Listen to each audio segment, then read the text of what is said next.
William Parker was an American baritone vocalist who was diagnosed with AIDS in 1986, and he died in 1993.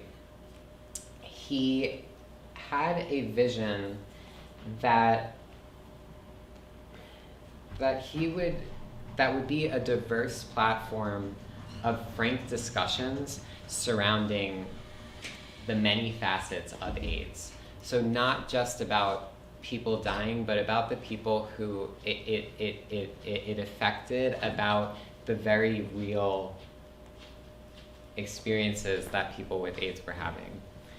And so he, upon his diagnosis, solicited various composers to write pieces based on their experience with the virus. So this meant that there were some composers who were suffering from the virus themselves and are no longer with us. There are some composers who were affected by the virus, a loved one or family member had it, but there were also people who were just really, really frustrated with the lack of social, political, and economic support for people with AIDS at the time.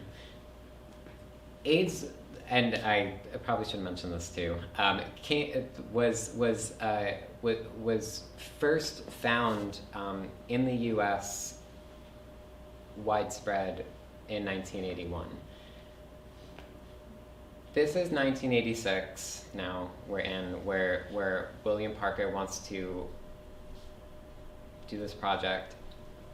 There was no mention of AIDS by the government that entire time.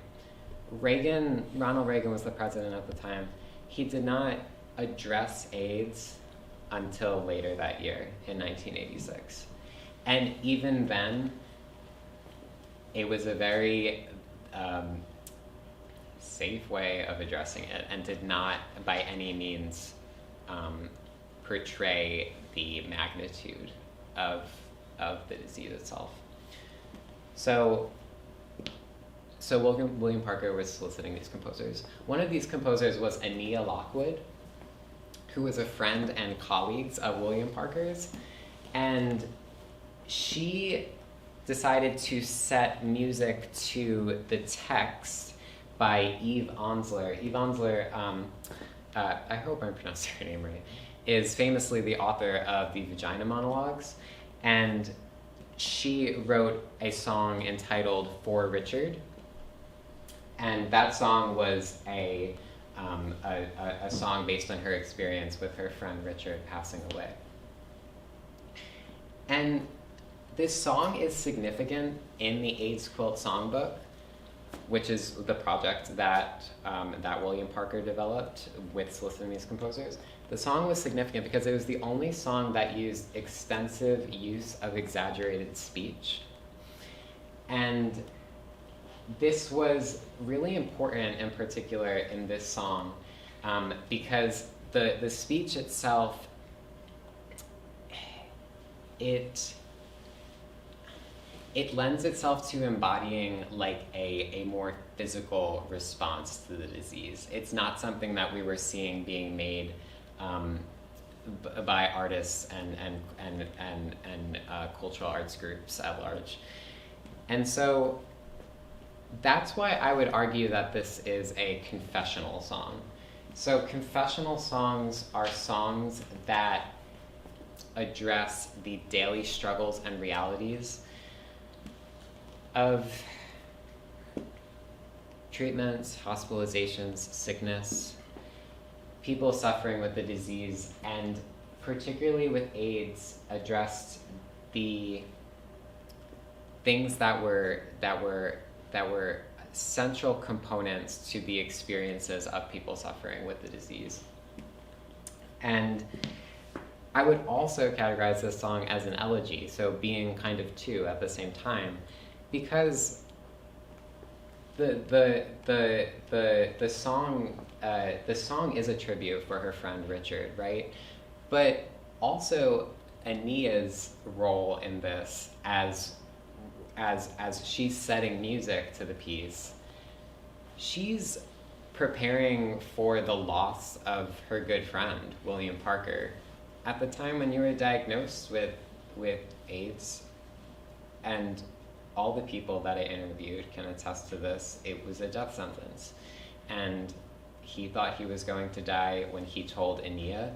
Ania knew that he was going to die, and so she wanted to set music to this text because she wanted to pay homage to a very good friend of hers.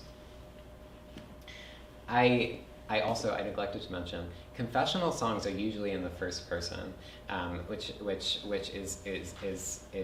would be technically Richard telling the story, not Eve telling the story. But I still think this is a confessional song because these words are from Richard. They're from his diary. They use inflections that Richard used, and Eve mentioned this as well. So Eve is telling this story because Richard can, essentially. So being a voice for him. I want to see if I have my transition right here.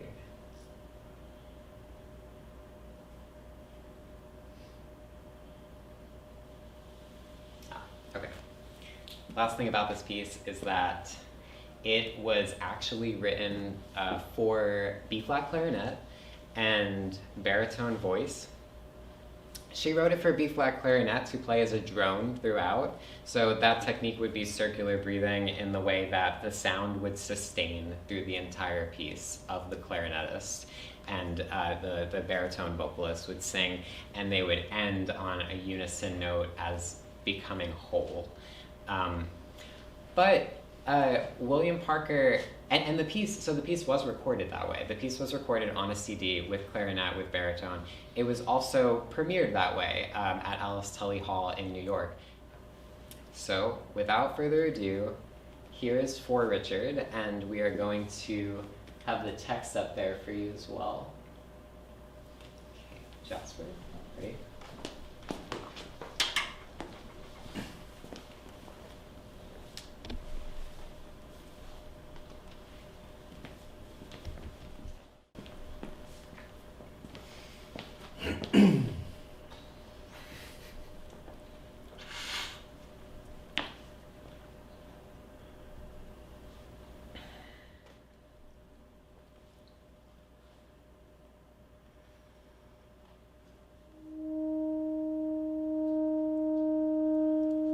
Your tears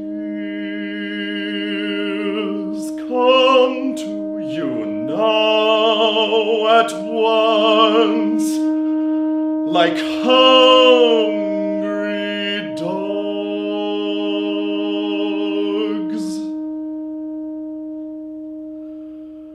The world's on fire, they keep taking away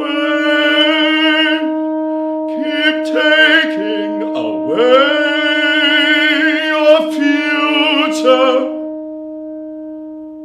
like your driver's license. They don't want you back on the road. Statistics